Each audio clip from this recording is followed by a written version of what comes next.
Hello guys, welcome back to my channel. আজকের ভিডিওতে যে টপিকটা নিয়ে ডিসকাস করব এটা হচ্ছে একটা ইনভেস্টিং মেথডোলজি এবং এটা আপনারা অনেকেই হয়তো করেন। সেটা হচ্ছে ইটিএফ ইনভেস্টিং, অর্থাৎ এক্সচেঞ্জ ট্রেডেড ফান্ড।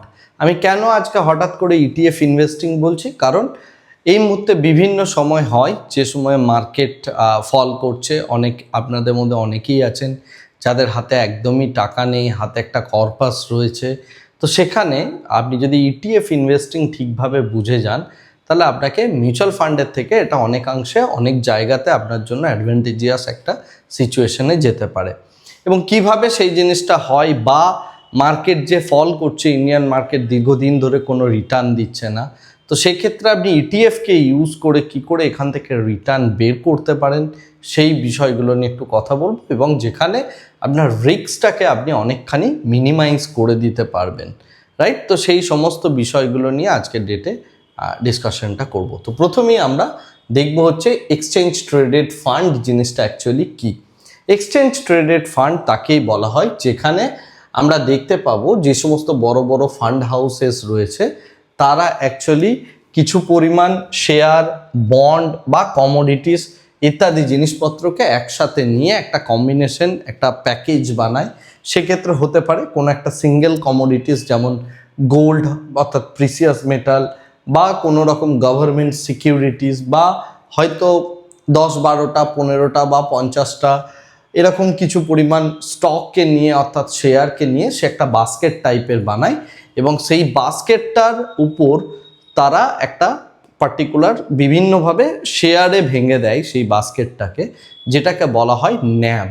ওকে, অর্থাৎ নেট অ্যাসেট ভ্যালু। এখানে নেট অ্যাসেট ভ্যালু যে বের করার যে ফর্মুলাটা, সেটা হচ্ছে তাদের total asset minus liabilities divided by total units outstanding. অর্থাৎ সে যতটা পরিমাণ জিনিস কিনলো বা পরবর্তীকালে আরও টাকা এসে যদি আরও বেশি পরিমাণ সে কেনে, সেটাকে বিভিন্ন ইউনিটে তারা ভাগ করে দেয়। এবং ওই এক একটা ইউনিটের যে প্রাইস, অর্থাৎ এক একটা টুকরোর যে প্রাইস, সেটাকে বলা হয় ন্যাব। তো সেই ন্যাভটাকে ধরে অনেকে আমরা বাই করি এবং সেই ন্যাভটাকে নিয়েই আমরা সেলও করি। মিউচুয়াল ফান্ডের ক্ষেত্রেও সেম টেকনিক ইউজ করা হয়, বাট কোন জায়গায় মিউচুয়াল ফান্ডের থেকে ইটিএফ আলাদা সেটা আমি বলছি। সবথেকে ইম্পর্টেন্ট যে জায়গাটা, যে এই ন্যাব ভ্যালুটার উপরে বেস করে আপনি ইনভেস্টমেন্ট করতে পারেন এবং পরবর্তীকালে ন্যাব যদি বাড়ে সেক্ষেত্রে আপনি ইনভেস্টমেন্ট, ট্রেডিং ইত্যাদি করে পয়সা বানাতে পারেন। এক্ষেত্রে যেহেতু একটা বাস্কেট অফ অনেকগুলো বাস্কেট নিয়ে আমরা কাজ করছি, তাই সেক্ষেত্রে এখানে রিস্কটা অনেকটা কম হয়। এনিওয়েজ, অনেক ক্ষেত্রে কি দেখা যায় যে ইটিএফের যে প্রাইসটা রয়েছে সেই প্রাইসটা অনেক সময় প্রিমিয়াম জোনে চলে যায়, অর্থাৎ স্পট মার্কেটে যে প্রাইস চলছে তার থেকে অনেকটা উপরে যায়, আবার অনেক ক্ষেত্রে সেটা নিচেও থাকে। যখন সেটা নিচে থাকে সেটাকে বলা হয় ডিসকাউন্ট জোন, আর যখন উপরে থাকে তখন বলা হয় প্রিমিয়াম জোন। জেনারেলি যারা ট্রেডার হন তারা অ্যাকচুয়ালি ডিসকাউন্ট জোনেতে বাই করেন, এবং যখন সেটা ন্যাব ভ্যালুটা তার যে বেস প্রাইস তার থেকে উপরে চলে যায়, সেই অর্থাৎ প্রিমিয়াম জোনে, তখন তারা সেল করে। আমি একটা ছোট্ট এক্সাম্পল দিচ্ছি। আজ থেকে কিছুদিন আগে সিলভারের যে ইটিএফ ছিল সেটা মোটামুটি তার যে স্পট প্রাইস তার থেকে দেখা যাচ্ছিল প্রায় 40%-এর কাছাকাছি উপরে গিয়ে ট্রেড হচ্ছে, রাইট? তো সেক্ষেত্রে এটা প্রিমিয়াম জোনে ছিল। তো সেই প্রিমিয়াম জোনে যদি আপনি সেল করে দেন, তাহলে ওটা আবার পরবর্তীকালে স্পট প্রাইসের কাছাকাছি জায়গায় ফেরত আসে। তো এনিওয়ে, সেই কারণে ইটিএফ ইনভেস্টমেন্ট, ইটিএফ যদি ট্রেডিং কেউ করেন, তাহলে সেই ক্ষেত্রে প্রিমিয়াম এবং ডিসকাউন্টেড প্রাইসগুলো দেখাটা ভীষণ ইম্পর্টেন্ট। এছাড়া আরেকটা যে বিষয় ইম্পর্টেন্ট সেটাকে বলা হয় অ্যাসেট আন্ডার ম্যানেজমেন্ট, অর্থাৎ এইইউএম। এইইউএম কেন ইম্পর্টেন্ট, বা এইইউএম বিষয়টা কি? এইইউএম বিষয়টা হচ্ছে যে ফান্ড হাউসেস এই ইটিএফটা বানাচ্ছে, সেই ফান্ড হাউসেসের মধ্যে আর কত পরিমাণ টাকা ওই পার্টিকুলার ইটিএফটার মধ্যে ইনভেস্টেড আছে, অর্থাৎ টোটাল কত ফান্ডের সাইজটা কত সেটাকে বলা হয়। এবং এটা কি মিন করে, এটার অর্থ সেটা অ্যাকচুয়ালি হচ্ছে ইনভেস্টারের কতটা পরিমাণ ট্রাস্ট রয়েছে। যার যত বড় এইইউএম সাইজ হয়, অর্থাৎ যত বেশি পরিমাণ ফান্ড আছে, ধরা হয় যে ইনভেস্টারের ট্রাস্টটা তার থেকে ততটাই বেশি রয়েছে। তো সেই কারণে এইইউএম প্রাইসটার দিকে সবসময় দেখা হয় এবং এই জন্য AUMটা একটা ম্যাটার করে। সুতরাং আপনি যখনই কোনো ইটিএফে ইনভেস্টমেন্ট করবেন সেক্ষেত্রে আপনি এক্ষেত্রে যেটা দেখবেন সেটা হচ্ছে তার কত AUM রয়েছে। এক্ষেত্রে আরেকটা অ্যাডভান্টেজ আছে, আরও কতকগুলো অ্যাডভান্টেজ আছে। যত বেশি AUM থাকবে তত ভালো লিকুইডিটি পাবেন। লিকুইডিটি অর্থাৎ আপনি যখন বাই করবেন তখন সেলার খুঁজে পাবেন, যখন আপনি সেল করবেন তখন উল্টো দিক থেকে বায়ার খুঁজে পাবেন। তো সেই অর্থে লিকুইডিটি অনেকটা বেশি থাকে এবং সেক্ষেত্রে বিড এবং আস্কের মধ্যে যে স্প্রেডটা হয়, অর্থাৎ আপনি যে প্রাইসে বিক্রি করতে চাইছেন আরেকজন যে প্রাইসে কিনবে, সেই দুটো ডিফারেন্সটা অনেকটা কম হয়। এর সাথে সাথে আমরা ফান্ডের যে ফান্ড ক্লোজ হয়ে যাওয়ার যে রিস্ক থাকে সেই রিস্কটাও অনেকটা কম হয়ে যায়। সেই কারণে হায়ার AUM যে সমস্ত ফান্ড হাউসেসের রয়েছে বা যে সমস্ত ইটিএফের রয়েছে সেই ইটিএফগুলোর মধ্যে আপনি চাইলে ইনভেস্টমেন্ট করতে পারেন। এনিওয়েজ, নেক্সট যে বিষয়টা ইম্পর্টেন্ট সেটা হচ্ছে কি করে ইটিএফ কাজ করে বা ইটিএফ বিষয়টা অ্যাকচুয়ালি কিভাবে কাজ করে। প্রথম হচ্ছে ইটিএফ এর ক্ষেত্রে একটা প্রোভাইডার থাকে। প্রোভাইডার যেমন এক্ষেত্রে ব্ল্যাক রক হতে পারে, ভ্যানগার্ড হতে পারে, আমাদের ক্ষেত্রে যেমন নিপন লাইফ হতে পারে বা নিপন ইন্ডিয়া হতে পারে, HDFC সিকিউরিটিজ হতে পারে, ICICI সিকিউরিটিজ হতে পারে। তো যাই হোক, এই টাইপের যে সমস্ত AUM কোম্পানিগুলো রয়েছে সেই সমস্ত AUM কোম্পানিগুলো অ্যাকচুয়ালি এই টাইপের ফান্ড ক্রিয়েট করে থাকে, রাইট? এবং সেই যে ফান্ডগুলো তারা ক্রিয়েট করলো সেটা কিসের ওপর বেস করে হয়? কোনো একটা স্পেসিফিক ইন্ডেক্সের ওপর হতে পারে, সেক্টরের হতে পারে, কোনো একটা বেসিক্যালি কোনো একটা অ্যাসেট ক্লাসের ওপর বেস করে হতে পারে। তো সেই যে ফান্ড হাউসেসগুলো যে সেক্টরটাকে, মনে করুন আমি একটা ইভির ওপর বানাতে চাইছি, অর্থাৎ ইলেকট্রিক ভেহিকেলের ওপর বানাতে চাইছি। তো ইলেকট্রিক ভেহিকেল পুরো সেগমেন্টটার ওপর কোন কোন কোম্পানি কাজ করছে সেখানে আমি কিছু ব্যাটারি স্টক নিলাম, কিছু আমি Mahindra and Mahindra, TCS, tata motors বা আমি হুন্ডাই বা যে সমস্ত কোম্পানিগুলো অ্যাকচুয়ালি ইভি গাড়ি বানাচ্ছে সেই সময় ওলা ইলেকট্রিক ইত্যাদি কিছু গাড়ি নিলাম, কিছু ব্যাটারি স্টক নিলাম, কিছু ইলেকট্রিসিটি অর্থাৎ পাওয়ার যারা জেনারেট করছে সেই রকম কোম্পানি নিলাম, কিছু KPITর মতো কোম্পানি নিলাম যারা অ্যাকচুয়ালি চার্জিং স্টেশনের যে সফটওয়্যারটা হচ্ছে সেটা বানাচ্ছে। তো এই টাইপের বিভিন্ন রকম জিনিসপত্রগুলোকে নিয়ে যদি আমি একটা পুরো ইভি ইকোসিস্টেমের ওপর একটা ETF বানাতে পারি এবং সেটাকে যদি আমি বলি ইভি ETF, সেই টাইপের ETF এখানে বানানো হয়। এবং এই যে ইটিএফটা বানানো হলো সেটা সেই কান্ট্রির যে রেগুলেটর আছে, আমাদের এখানে সেবি, তার কাছে পুরো প্রসপেক্টাস দেওয়া হয় এবং টোটাল জিনিসটা ডিটেলসে লেখা হয় যে কি ফরম্যাটে এটা বানানো হয়েছে, কেন বানানো হয়েছে, কেন এটা সেল করা হচ্ছে ইত্যাদি ইত্যাদি সমস্ত কিছু ডিটেলস ওই ইটিএফের মধ্যে থাকে। তারপরে সেবি সেটার পারমিশন দিলে সেটা মার্কেটে সেল হয়। বাট সেল হওয়ার আগে যেটা দেখতে হবে সেটা হচ্ছে অথরাইজ পার্টিসিপেন্ট। এক্ষেত্রে বিভিন্ন রকমের যে বড় বড় ফাইন্যান্সিয়াল ইনস্টিটিউশন আছে তাদেরকে বলা হয় অথরাইজ পার্টিসিপেন্ট। তারা একটা বাস্কেট অফ আন্ডারলাইন সিকিউরিটিস কেনে এবং এক্সচেঞ্জের কাছে সেটা রেখে, অর্থাৎ ওইটার এক্সচেঞ্জে তারা বিভিন্ন রকমভাবে ETF প্রোভাইড করে থাকে। জেনারেলি ETF যখন প্রোভাইড করে, ধরে নিচ্ছি এক্ষেত্রে 50,000 তারা ছোট ছোট টুকরোতে ভেঙে দিল। এই এক একটা টুকরোকে বলা হয় এক একটা ETF এবং ওই এক একটার যে প্রাইস হয় সেটাকেই বলা হয় NAV। এরপরে এই যে জিনিসটা তৈরি করলো সেটাকে এক্সচেঞ্জের মধ্যে লিস্টিং করা হয়, অর্থাৎ NSE, BSE বা যদি সেটা USA-তে হয় নিউ ইয়র্ক স্টক এক্সচেঞ্জ ইত্যাদি জায়গায়, যাতে করে ইনস্টিটিউশনাল এবং রিটেল যে সমস্ত বায়ার আছে তারা অ্যাকচুয়ালি এই জিনিসগুলো যাতে বাই করতে পারে। এনিওয়েজ, এবং সেটা যখন সেল করতে চাইছে, যদি ইনস্টিটিউশনাল বা রিটেল ট্রেডাররা তারা যদি সেল করে, তখন এই যে এপিসরা আছে তারা কি করে ইটিএফের যে সমস্ত শেয়ারগুলো রইলো বা কমোডিটিগুলো থাকলো সেগুলোকে তারা কিন্তু সেল করে দেয় এবং সেল করে সেই পয়সাটা রিডেমশন করে। তো এই হচ্ছে টোটাল ইটিএফের সিস্টেম বা ইটিএফ বিষয়টা এরকমভাবেই হয়। জেনারেলি যখন কোনোভাবে এই টাইপের জিনিস করা হয়, বিশেষ করে যখন এই এপিরা বিভিন্ন রকমের সিকিউরিটিগুলো কেনে, এইগুলো কিন্তু কখনোই কোনো ম্যানুয়াল কন্ট্রোলড হয় সেরকম বিষয়টা নয়। আগে এই প্রসপেক্টাসে রেগুলেটরকে পুরোপুরি জানিয়ে দিতে হয় কি পার্সেন্টেজে সে বাই করতে চলেছে, তার লজিকটা কি আছে, এবং এটা সম্পূর্ণভাবে হিউম্যান যে ট্রেডিং সিস্টেম, অর্থাৎ মানুষ গিয়ে ট্রেড করবে যেটা মিউচুয়াল ফান্ডে হয় তার থেকে অনেকটা আলাদা। এটা বেসিক্যালি হচ্ছে মেশিন ড্রিভেন বলা যেতে পারে। ওকে, তো যাই হোক, ইটিএফ অর্থাৎ এক্সচেঞ্জ এই জিনিসটার মধ্যে ট্রেড করবে। তো এর কিছু অ্যাডভান্টেজ আছে, কিছু ডিসঅ্যাডভান্টেজ আছে। প্রথমে আমরা অ্যাডভান্টেজগুলো দেখি। প্রথম কথা হচ্ছে ডাইভার্সিফিকেশনের জন্য ইটিএফ হচ্ছে একটা দারুণ অস্ত্র।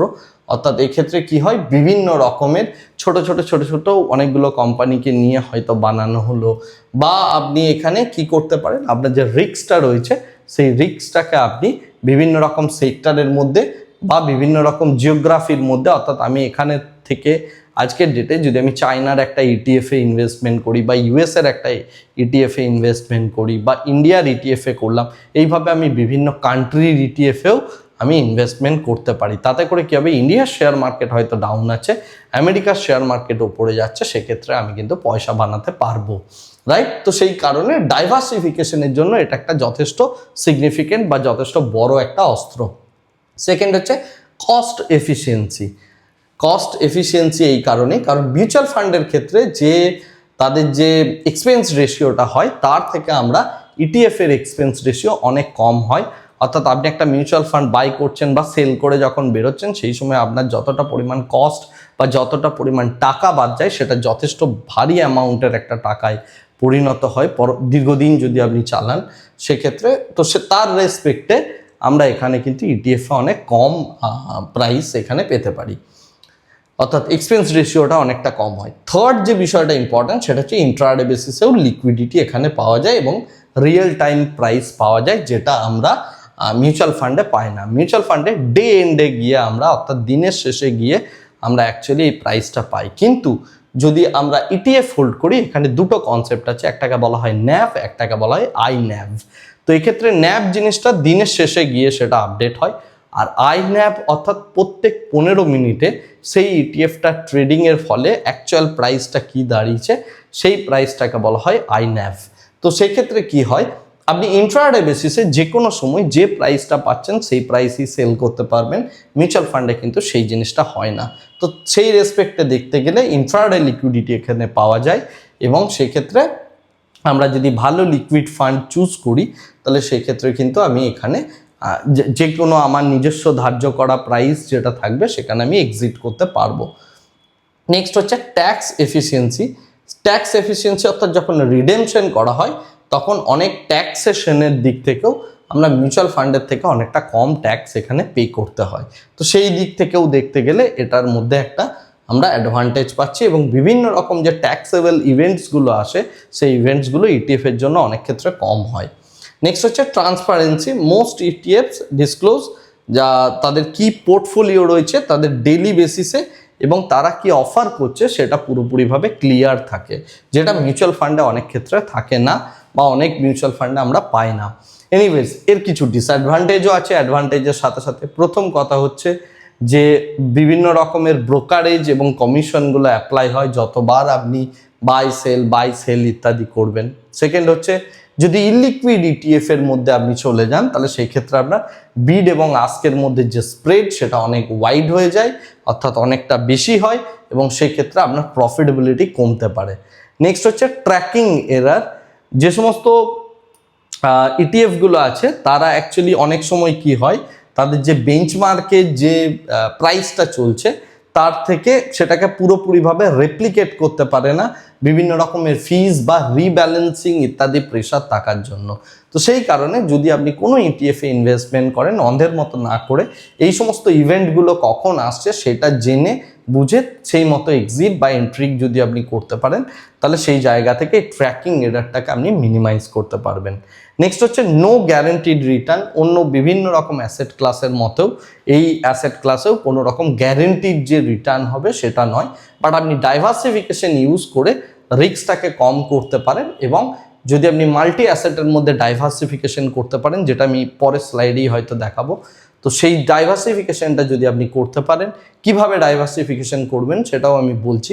তো সেই ডাইভার্সিফিকেশনটা যদি আপনি করতে পারেন তাহলে সেক্ষেত্রে আপনার রিটার্ন আসার পসিবিলিটিটা অনেকটা বাড়ে। কিন্তু যে কোনো রকম অ্যাসেট ক্লাসের মতো একটা জিনিস জেনেই রাখবেন যে স্টক মার্কেট থেকে শুরু করে কোনো বিজনেসেই গ্যারেন্টিড রিটার্ন বলে কিছু হয় না, একমাত্র এফডি ছাড়া আর বন্ড ছাড়া। যাই হোক, এরপরে আমরা আসছি ওভার ডাইভার্সিফিকেশন। যদি আপনি প্রচুর পরিমাণের ইটিএফ হোল্ড করেন তাহলে সেই ক্ষেত্রে বেশি পরিমাণে ডাইভার্সিফিকেশন হয়ে যাবে এবং অতিরিক্ত ডাইভার্সিফিকেশনের জন্য আপনার এক্সপোজার হয়তো রিডান্ড্যান্ট হয়ে যাবে এবং যে কারণে আপনার রিটার্নটা অনেকটা বেশি ডাইলিউটেড হয়ে যাবে। তাই বেশি পরিমাণের ইটিএফ কখনোই হোল্ড করা উচিত নয়। তো এরপরে আমরা দেখি যে ইটিএফ এর টাইপ কি কি আছে, অর্থাৎ কত রকম টাইপের হয়। আমি একটা টাইপ দেখাচ্ছি এক্ষেত্রে। প্রথম হচ্ছে ইকুইটি ইটিএফ। ইকুইটি ইটিএফ অর্থাৎ যে সমস্ত শেয়ারগুলো মার্কেটে ট্রেড হচ্ছে সেই সমস্ত শেয়ারগুলোকে মিলে যদি আপনি একটা ইটিএফ তৈরি করেন বা মার্কেটে যে ইটিএফ অ্যাভেলেবেল রয়েছে সেই টাইপের ইটিএফকে বলা হয় ইকুইটি ইটিএফ। যেমন এক্সাম্পল যদি বলি নিফটি 20, অর্থাৎ নিফটি 50 যে 50টা শেয়ার রয়েছে সেই 50টা শেয়ারকে নিয়ে যে ইটিএফটা তৈরি সেটাকে বলা হচ্ছে নিফটি 20। আমি একটা এক্সাম্পল দেখিয়েছি। নিফটি 20 হচ্ছে নিপন ইন্ডিয়ার যে একটা ইটিএফ। এরকম প্রচুর ইটিএফ আছে এক্সচেঞ্জ ট্রেডেড ফান্ড। নেক্সট হচ্ছে বন্ড বা ডেট ইটিএফ। ডেট ইটিএফ এর মধ্যে লিকুইড 20 রয়েছে, যেখানে গভর্নমেন্ট সিকিউরিটিজকে আমরা এখানে ইনস্ট্রুমেন্ট হিসাবে নিচ্ছি এবং সেটাকে ধরে আমাদের এখানে ইটিএফ ফর্ম করা হয়। এর পরবর্তীতে রয়েছে কমোডিটি ইটিএফ। কমোডিটি ইটিএফ হিসাবে আমরা গোল্ড 20, সিলভার 20 এই সমস্ত যে ইটিএফগুলো রয়েছে সেগুলোকে ধরতে পারি, তার কারণ এগুলো ডাইরেক্টলি কোনো না কোনো কমোডিটিজের সাথে লিঙ্কড রয়েছে। এরপরে রয়েছে সেক্টরাল বা থিম্যাটিক ইটিএফ, যেমন হচ্ছে মেটাল ইটিএফ। মেটালের যে সমস্ত বেস মেটালের যে সমস্ত শেয়ারগুলো রয়েছে বা যে সমস্ত মেটালগুলো রয়েছে সেগুলোকে নিয়ে যে ইটিএফটা তৈরি করা হয়। এক্সাম্পল আইটি 20, অর্থাৎ আইটির যে শেয়ারগুলো রয়েছে এগুলো কি আমরা একটা থিম প্লে করছি। বা ফার্মার যদি আমি ইটিএফ নিই বা ব্যাংক 20 যদি আমি নিই, সেক্ষেত্রে ব্যাংকিং স্টকটা অর্থাৎ একটা পার্টিকুলার সেক্টরকে আমি এখানে ধরে নিচ্ছি বা একটা পার্টিকুলার থিমকে ধরে করছি। সেই টাইপের ইটিএফকে বলে থিম্যাটিক ইটিএফ। এছাড়া ইন্টারন্যাশনাল ইটিএফ রয়েছে, যে কথাটা আমি বলছিলাম, যেমন মতিলাল ওসবাল ন্যাসড্যাক 100, অর্থাৎ এক্ষেত্রে ইউএসএর যে ন্যাসড্যাক রয়েছে সেই ন্যাসড্যাকের মধ্যে এটা ইনভেস্টমেন্ট করবে, অর্থাৎ ইউএসএর যে সমস্ত টেক কোম্পানিগুলো রয়েছে সেগুলোর মধ্যে ইনভেস্টমেন্ট করবে। হ্যাংসেং বিজ। হ্যাংসেং বিজ হচ্ছে চায়নার যে সমস্ত টেকনোলজিক্যাল কোম্পানিগুলো রয়েছে তাদের তৈরি একটা ইটিএফ। এছাড়া আরেকটা ধরনের ইটিএফ হয় যেটা ইন্ডিয়াতে অ্যাভেলেবেল নয় বা পুরো পৃথিবী জুড়ে অ্যাভেলেবেল থাকে, যেমন এক্সাম্পল হচ্ছে ইনভার্স বা লিভার্জ ইটিএফ। এই ইটিএফটা কি, যখন মার্কেট ফল করছে তারা তার এগেনস্টে বেট নেয়, অর্থাৎ মার্কেট ফলিংয়ে এই ইটিএফটা পয়সা বানায়। তো এই টাইপের ইটিএফ ইন্ডিয়াতে অ্যাভেলেবেল নয়, কিন্তু এই টাইপের ইটিএফ বাইরের দেশে প্রচুর জায়গার মধ্যে অ্যাভেলেবেল আছে। তো সেগুলো মার্কেট ক্র্যাশের সময় পয়সা তৈরি করে। তো এই হচ্ছে টোটাল আমাদের ইটিএফ। এই সমস্ত ইটিএফগুলোকে নিয়ে আমরা চাইলে একটা ডাইভার্সিফাইড পোর্টফোলিও বানাতে পারি। আমি একটা এক্সাম্পল দিচ্ছি, ছোট্ট একটা এক্সাম্পল দিচ্ছি যারা বানাতে চান তাদের জন্য। এক্ষেত্রে এটা কি অ্যাবসলিউট বলে ধরবেন না। যেমন মনে করুন আপনি এখানে নিফটি 20কে নিলেন, তার সাথে লিকুইড 20 নিলেন, তার সাথে আপনি এখানে মন আর হ্যাংসেং 20কে নিলেন, আর এখানে গোল্ড সিলভার দুটো বা যে কোনো একটা নিলেন। আপনি যদি এইভাবে 5টা টোটাল ইটিএফকে সিলেক্ট করেন, আমি ধরে নিচ্ছি কি একটা হচ্ছে নিফটি 20,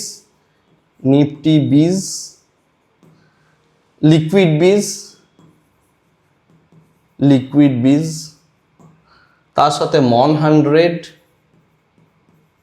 তার সাথে হ্যাংসেং 20, আর তার সাথে আমি গোল্ড 20 নিলাম। রাইট? আমি যদি 5টা ইটিএফকে নিই, আপনি যদি এটা করেন আপনার পুরো পোর্টফোলিওটা অলরেডি ডাইভার্সিফাইড হয়ে গেল। কেন? যদি ইকুইটি সাইকেল চলে তখন আপনি নিফটি 20, মন, হ্যাংসেং 20 এইগুলোর মধ্যে প্রফিট পাবেন, গোল্ডকে হয়তো একটু স্টেবল পজিশনে পাবেন, আর লিকুইড 20টা সেক্ষেত্রে আপনাকে পয়সা সেইভাবে দেবে না। কিন্তু যদি দেখা যায় যে মার্কেটের মধ্যে গোল্ডের প্রাইস বাড়ছে, তো সেক্ষেত্রে গোল্ড 20 কিছুটা ক্যাপচার করে নেবে, লিকুইড 20 এখান থেকে আপনি ফিক্সড ইনকামের মতো পাবেন, যেহেতু এটা একটা গভর্নমেন্ট সিকিউরিটিজের মধ্যে ইনভেস্টমেন্ট করছে। এর সাথে সাথে আমরা যদি মন 100 বা হ্যাংসেং 20কে নিই, তাহলে হয়তো দেখা যাচ্ছে চায়নার মার্কেটটা তখন উপরে উঠছে যখন ইন্ডিয়ান মার্কেট ডাউন হচ্ছে। তো সেক্ষেত্রে আপনার 3টে ইটিএফ ভালো পয়সা দেবে, দুটো হয়তো আপনাকে লস দিচ্ছে বলতে কিছুটা হয়তো ডাউনে রয়েছে। এমনিতেই ইটিএফ এর যে মুভমেন্ট সেগুলো অনেক কম হয়। তো যদি এরকম একটা ডাইভার্সিফিকেশন আমরা ইউজ করি তাহলে সেক্ষেত্রে কি হবে, সেক্ষেত্রে আমার যে রিস্ক এক্সপোজারটা রয়েছে সেটা অনেক বেশি কমে যাবে এবং আমার যে প্রফিটেবিলিটি, ডেফিনেটলি প্রফিটেবিলিটিও কমবে। যেভাবে আপনারা শেয়ারের মধ্যে হু হু করে কোনো একটা জিনিসকে বাড়তে দেখেন, সেইভাবে ইটিএফ কখনোই বাড়ে না, কিন্তু একটা স্টেডি গ্রোথ স্টেজের মধ্যে দেখতে পাবেন, যেটা মিউচুয়াল ফান্ডের থেকে অনেকাংশে ভালো হয়। কারণ একটা পার্টিকুলার মিউচুয়াল ফান্ডে আপনি একটা পার্টিকুলার অ্যাসেট ক্লাসের মধ্যেই যাচ্ছেন এবং সেটা হয়তো দেখা যাচ্ছে একটা মানে কি বলবো মানে নর্মাল একটা ইকুইটির মধ্যেই আপনি চলে গেলেন এবং স্মল ক্যাপের মধ্যে চলে গেলেন। তো স্মল ক্যাপের মধ্যে যদি চলে যান, স্মল ক্যাপ যদি ডাউন থাকে, সেক্ষেত্রে আপনার ভীষণ রকম প্রবলেম হবে। বাট এই রকম টাইপের যদি আপনি একটা ব্যালেন্সড ওয়ে মেনটেন করতে পারেন, তাহলে সেটা কিন্তু আপনার জন্য যথেষ্ট লাভজনক হবে। আশা করি পুরো ডিসকাশনটা থেকে আমি যেটা বলতে চাইছি সেই বিষয়গুলো আপনি আশা করি বুঝতে পারলেন, যে কিভাবে অ্যাকচুয়ালি পুরো জিনিসটা করা উচিত, যাতে করে আমরা আলাদা আলাদা অ্যাসেট ক্লাস থেকে নিয়ে পুরো জিনিসটাকে ধরে আমরা একটা নিজের মতো করে পোর্টফোলিও বানাতে পারি। এক্ষেত্রে যেটা ইম্পর্টেন্ট, যে যারাই আপনারা এই টাইপের পোর্টফোলিও বানানোর কথা ভাবছেন বা আগামী দিনে বানাতে চলেছেন বা অলরেডি মেনটেন করেন, এক্ষেত্রে একটা জিনিস খুবই ইম্পর্টেন্ট, সেটা হচ্ছে কী রেশিওতে আপনি মেনটেন করবেন। রেশিওতে কী অর্থাৎ কোন ইটিএফটা কতটা প্রাইসের কিনবেন, যাতে করে আপনার পুরো যে ডাইভার্সিফিকেশনটা সেটা একদম আন্ডারলাইন রিস্কটাকে একদম ভীষণভাবে মিনিমাইজ করে দেয়। সেটা নির্ভর করে আপনার নিজস্ব কতটা রিস্ক অ্যাপেটাইট আছে, অর্থাৎ কতটা রিস্ক আপনি নিতে পারেন, এবং সেটা আপনার নিজস্ব কতটা ক্যাপিটাল রয়েছে, সেটাকে কীভাবে আপনি ডিস্ট্রিবিউট করবেন, এই সমস্ত ফ্যাক্টরগুলোর উপর নির্ভর করে। এবং এর জন্য আপনি আপনার যে ফাইন্যান্সিয়াল অ্যাডভাইজার আছে তার সাথে কথা বলতে পারেন, তিনি আপনাকে হেল্প করে দেবে। বা এই টাইপের বিষয়গুলোর জন্য আপনার নিজেকে এখানে ক্যালকুলেশনগুলো বের করতে হবে, যে কোনটার মধ্যে কতটা করতে হয়। এগুলো ম্যাথামেটিক্যাল বেসিস হয় এবং এক একজনের জন্য এক এক রকম হয়। কারণ আমার রিস্ক নেওয়ার ক্ষমতা যতটা, আমার এজ বা বয়স যতটা, আপনার এজ হয়তো অনেক বেশি বা আপনার এজ হয়তো অনেক কম।